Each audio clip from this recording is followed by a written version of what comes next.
Hey, what's up, everybody? Welcome to episode 2 of the Total Assault Battle Themes listen through, I guess. I'm going through all the lists that I was given, at least. So this one will be 72, 85, and 100, and the next one will be 143 and 158? Yes. So there's not much else to say there. Let's just get right into it, shall we? Let's go. Okay. Not what I expected.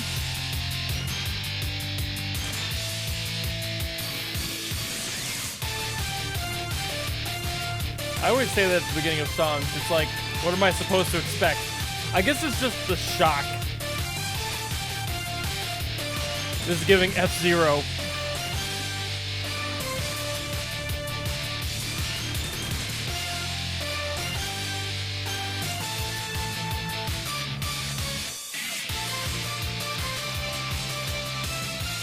He's very boppy.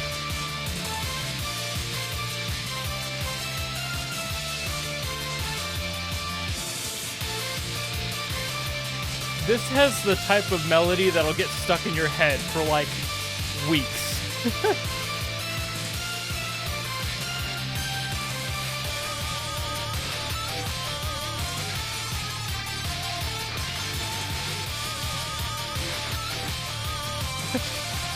That guitar is really fun. Ooh, guitar. Had guitar solo in there.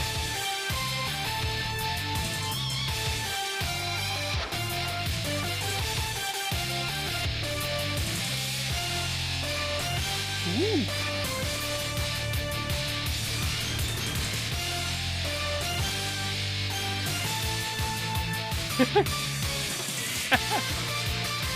This is a really fun one. Like a lot of these songs, this one's giving me nostalgia for the days of the Super Nintendo. I'm not quite that old. Don't start typing that in comments, but I did play Super Nintendo a lot when I was young. I was really into retro consoles, and I still do enjoy them.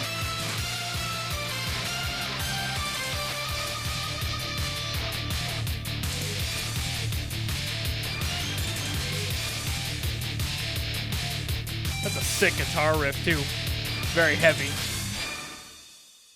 And that one just kind of hits off right at the end. So yeah, as I was saying during that song, that one hit some nostalgia for me like a lot of these Blue Archive songs seem to. This one seemed to hit that Super Nintendo energy almost perfectly. Had a little bit of Super Nintendo, little bit of Genesis, just general 16-bit era of gaming. There were a lot of the same samples that were used back then used in that song. There were a lot of like racing games that all used that or a very similar like Sting sample that they would always put and just kind of play around with, and it's just such of the times. It's such a times thing. But there was some really nice variants in there, especially having the guitar, that sick riff, but also the keytar. I did not expect that little like one measure solo in there. That was really nice to hear. Like, obviously, because it doesn't have to fit it onto a cartridge, it's going to be a higher fidelity track. This is the type of song where it's like they would have sent this in as a demo for some game, and they would have had to simplify it to fit on the cartridge. So that's why it's sitting so hard with me in that 16-bit era of gaming. But that was really enjoyable. It's got one of those catchy rhythms that you can find yourself humming to a lot. I'm sure I will. I'm sure in like a week from now I'm gonna be sitting here like, what is that melody? Can't believe I just made an Overwatch reference. Oh. Anyway, let's move on, shall we? Let's get to song 85. This is Library of Omen.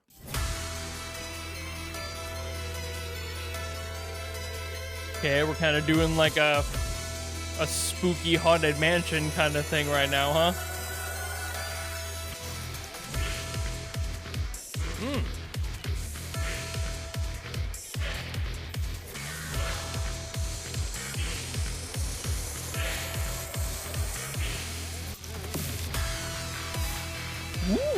Okay, didn't expect the halftime on that. I thought it was gonna go more like just immediately into the 4. But no, it's going half. Okay. I keep wondering if it's gonna transition to a 4, and it never does.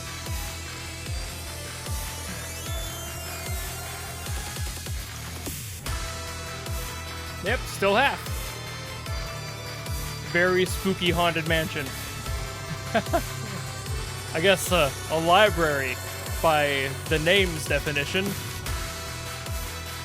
All kind of fits the same aesthetic though. Ooh.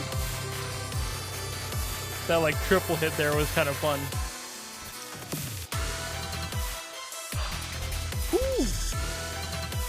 Ooh. Oh, there's some cool electronics happening in there now. Okay.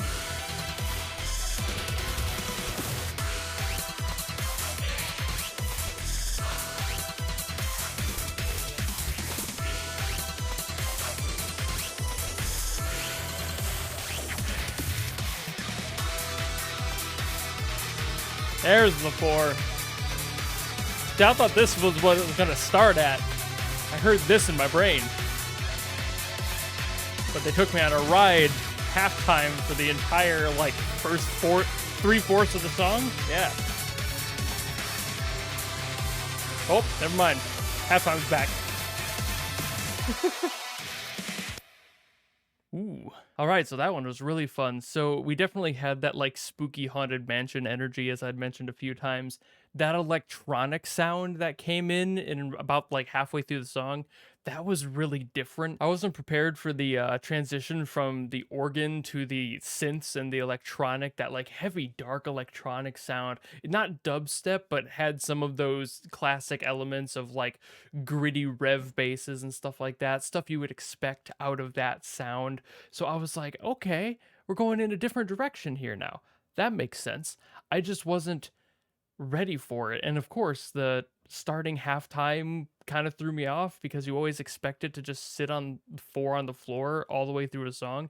And this song did exactly the opposite. It started slow and it only sped up and did the 4 in that last, 15 seconds of the song. So I was like, okay, let's go, I guess. That was a really interesting one. Very fitting for the name. Very, very on point with the Library of Omen title. I don't really know if I have much else to say about it. That was just a good time. So I suppose we can move on to song 100, Undefined Behavior.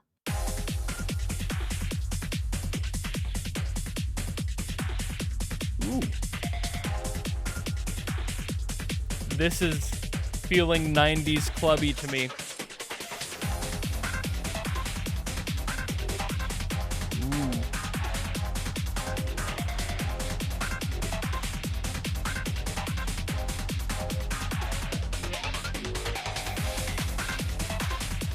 Oh, the clap. This definitely feels like I'm at a rave right now. Let's go.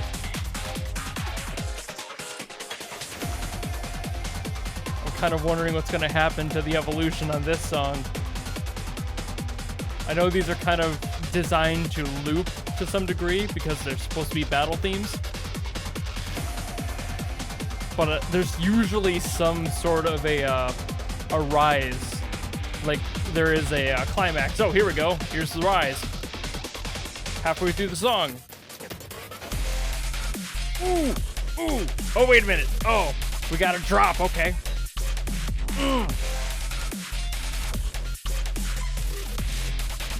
Okay.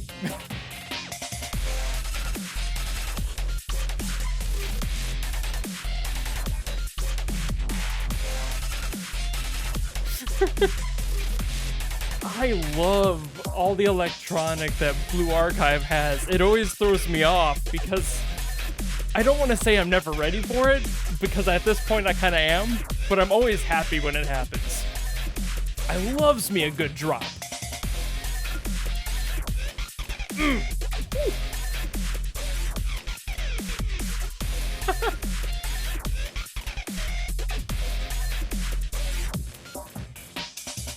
All right.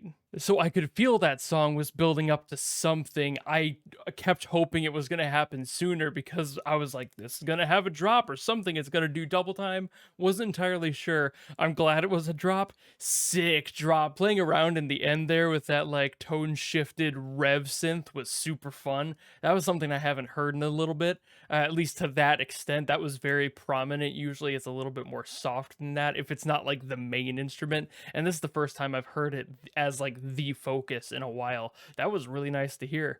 I like that one. As I said, I'm kind of a sucker for drops. I've always enjoyed that sort of music. I'm a fan of electronic. I'm a fan of a lot of genres, but electronic has a very special place for me. So when I hear drops, I'm like, ooh, yeah, let's go. I was very much in my formative years with music when the dubstep scene was around. And while I listened to metal and basically everything else under the sun at that point, electronic was always something that scratched the itch in my brain and it always made me happy to hear it. So it'll always kind of hold this special little place in the music spot of my heart where I'll be like, yeah, it's a drop, let's go. And I will always be hype.